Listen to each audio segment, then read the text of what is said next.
नाज़रीन, मियाँ ताहिर हाज़िर खिदमत। इस वक्त पाकिस्तान की सियासत दोराहे पे आ खड़ी हुई है और ये दोराहा बड़ी जल्दी आ गया। कोई सोच भी नहीं सकता था कि सियासत इस जगह पे आ जाएगी कि हुकूमत का एक फ़रीक हुकूमत छोड़ने की धमकी देगा, एक इत्तेहादी, और हुकूमत के पास क्या ऑप्शन है ये किसी को कुछ पता नहीं है। और ख़ुद वो इत्तेहादी पीपल्स पार्टी वो क्या कहते हैं कि आगे खाई पीछे समंदर, ये हिसाब हो जाएगा उनके लिए कि अगर वो नहरों के मामले में हुकूमत का साथ देते हैं या हुकूमत के साथ रहते हैं तो उनके लिए खाई है, और अगर वो हुकूमत का साथ छोड़ते हैं तो वो हुकूमत का साथ छोड़ना तो नहीं है, वो तो एस्टेब्लिशमेंट का साथ छोड़ना है, तो उनके लिए समंदर है। तो अब इसमें से इंतखाब करना है पीपल्स पार्टी ने कि खाई में गिरना है या समंदर में गिरना है। समंदर में गिर के कुछ चांसेस हो सकते हैं कि आप तैर के वापस आ जाएं, है वो समंदर, क्योंकि एस्टेब्लिशमेंट से मुखालफत आपके मुस्तकबिल का मामला है और एस्टेब्लिशमेंट के साथ चल के आपकी सियासत का मसला है, आपकी सियासत तबाह हो जाएगी। और हुकूमत क्या करेगी? क्या इस हुकूमत के इतने ही दिन थे?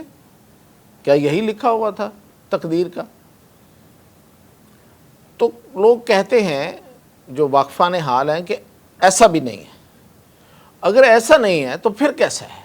फिर इसमें से इम्कानात कहाँ से निकल आते हैं? वो क्या इम्कानात हैं? तो वो डिस्कस कर लेते हैं। तो जो इम्कानात लोग बता रहे हैं, जो अपनी तरफ से ये दावा करते हैं कि उनके पास खबर है, वो ये है कि शायद मई कमिंग मंथ, इसके मिड में या इसकी आखिर की तरफ जाते हुए पार्लियामेंट में कुछ तब्दीली नज़र आए। अब वो तब्दीली कैसी हो सकती है? देखें, पार्लियामेंट ही तो असल मसला है। वहीं पे तो पीपल्स पार्टी अगर साथ छोड़ती है, यानी कि साथ छोड़ने का मतलब ये है, ये नहीं है कि वो ईवान सदर से निकल जाएगी, वो चेयरमैन सेनेट से इस्तीफ़ा दे देगी। अगर इन जगहों से वो निकल भी जाए, इस्तीफ़ा भी दे दे, तो हुकूमत को क्या फ़र्क पड़ता है? वो असल में हुकूमत का साथ छोड़ेगी। हुकूमत का साथ छोड़ने का मतलब ये है कि ये जो बजट आ रहा है ये पास नहीं होगा। बजट पास नहीं होगा तो हुकूमत ऑटोमेटिक ख़त्म हो जाएगी, कानून कहता है। बजट भी पास नहीं होगा, हुकूमत भी ख़त्म हो जाएगी। तो क्या हुकूमत को इस तरीके से ख़त्म करना है? तो वो जो तब्दीली का कहा जा रहा है वो कोई वर्किंग है उसमें। खबरिये कहते हैं कि कोई फॉरवर्ड ब्लॉक है। अब वो फॉरवर्ड ब्लॉक 50 लोगों का है, वो 60 लोगों का है। अब पार्लियामेंट में अगर हम गौर करें तो पीपल्स पार्टी के अलावा कौन कौन है? MQM है, वो तो हुकूमत के साथ है। बाप है, वो तो हुकूमत के साथ है। और इसके अलावा मुस्लिम लीग काफ है, वो भी हुकूमत के साथ है। पीपल्स पार्टी इस वक्त साथ है। साथ छोड़ती है तो उसके तो वापसी या तो मतलब रहेगी या वो चली जाएगी। जब चली गई तो वो तो फिर अपोजिशन पे बैठ गई। अब पीछे रह क्या जाता है? पीछे रह जाता है, सीधी सी बात है, वो है PTI। अब यहाँ पे गौर करें कि PTI क्या गेम कर रही है।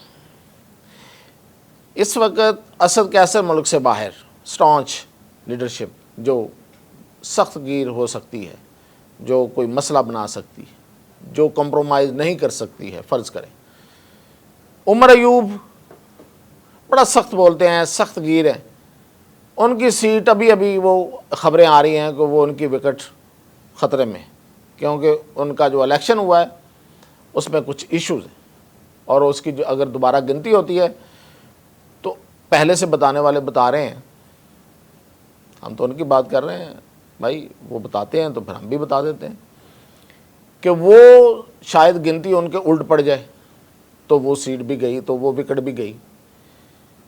तो पीछे तो फिर जो लोग रह जाते हैं वो सुन्नी इत्तेहाद है। सुन्नी इत्तेहाद काउंसिल, स्पीकर के पास उसका नाम सुन्नी इत्तेहाद काउंसिल है। अच्छा फ़र्ज़ करें सुन्नी इत्तेहाद कौंसिल या उसमें कोई फॉरवर्ड ब्लॉक, क्या शक्ल होती है? तो वो लोग जो हैं वो 50 से 60 को पंजाब से कह रहे हैं कि एक MNA हैं, बड़े पुराने आदमी हैं, बड़े बुज़ुर्ग इंसान हैं, उनकी सरबराही में फॉरवर्ड ब्लॉक बनता है या सुन्नी इत्तेहाद कौंसिल रहता है या जो भी शक्ल बनती है वो साथ देती है हुकूमत का। तो रेफरेंस किसके खिलाफ जाएगा? अगर रेफरेंस सुन्नी इत्तेहाद कौंसिल के खिलाफ जाता है तो इलेक्शन कमीशन के पास तो सुन्नी इत्तेहाद कौंसिल के ये लोग हैं ही नहीं, वहाँ तो वो ये PTI के लोग हैं, क्योंकि उनको सुप्रीम कोर्ट ने ये कहा हुआ है कि ये PTI के, उन्होंने लिख लिया हुआ तब से, तो रेफरेंस जो है वो वापस हो जाएगा। तो ये है, ये गेम है, ये खिचड़ी है वहाँ पे। फिर ये कि आरफ अलवी बाहर बैठ के ऑफ़र करा रहे हैं कि अगर आप मुझे पुराने सीट पे ले लें सदर बनने के चक्करों में तो फिर हम मतलब इस पर बात कर सकते हैं। तो अगर ये सब कुछ हो जाता है, एक ये इम्कान है ना, तो कैदी नंबर 804 का क्या बनेगा?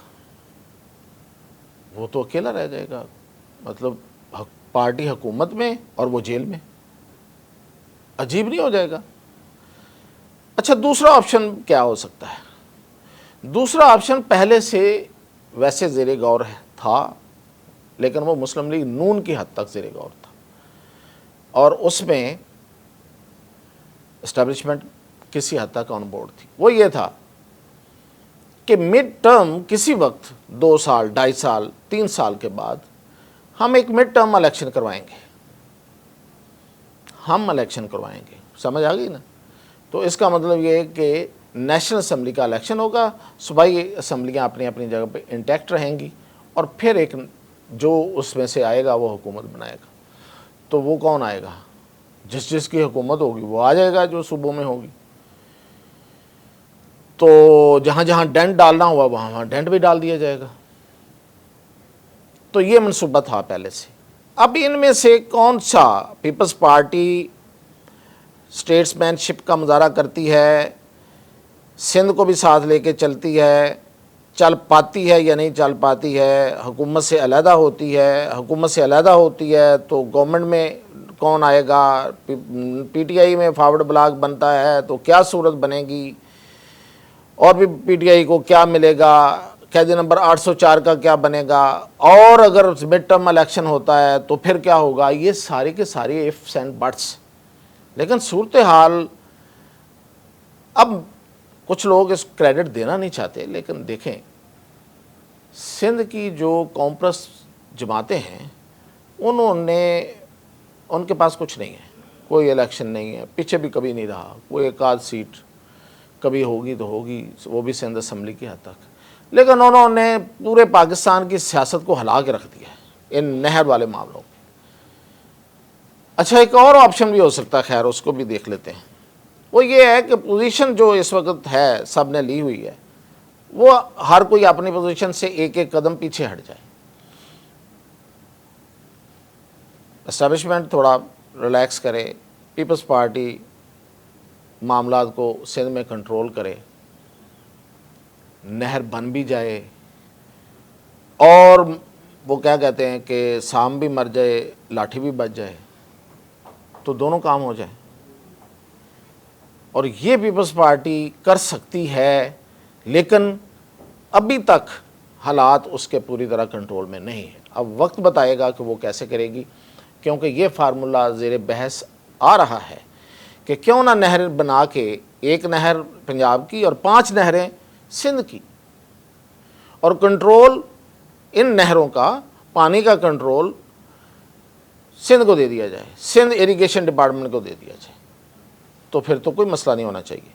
ये तय कर लिया जाए कि ये जो नहर है इसमें पानी उस वक्त आएगा जब पानी इस लेवल पे आएगा, यानी कि ज़्यादा होगा। जब पानी ज़्यादा नहीं होगा तो ये नहर बंद रहेगी और बाकी नहरें चलेंगी।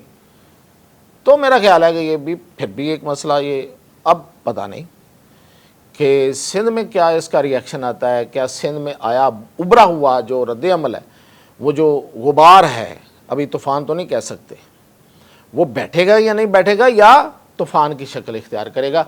तो ये थी सियासी सूरत हाल। तो मैंने कहा अपडेट करते हैं तो फिर जो इससे आगे होगा उस पर बात करें।